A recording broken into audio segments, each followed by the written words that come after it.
अस्सलाम वालेकुम भाईजान, ये ईरानी टमाटर है, बड़ी चली 1600-1700 का बीघा। और ये वाला टमाटर लंबी पची है, 13-13.5 किलो, ये बिके 12-1300 का, 1350 का। ये टमाटर थोड़ा कमज़ोर है और बड़ी चली वाला बहुत प्यारा टमाटर।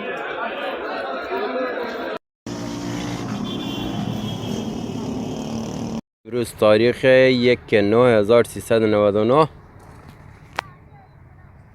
گوجه سوپر بار درجه 1 به سفارش سراج. یک گوجه برادر.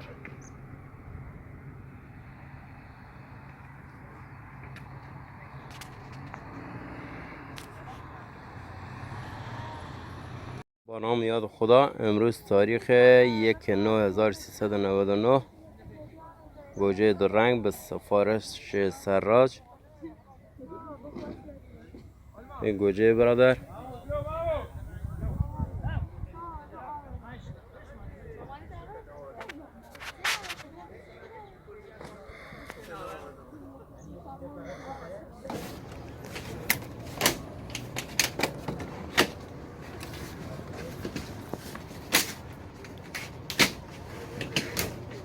تاریخ 6 امروز؟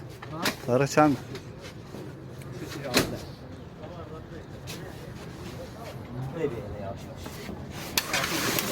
روز چهارشنبه 6/11 تاریخ.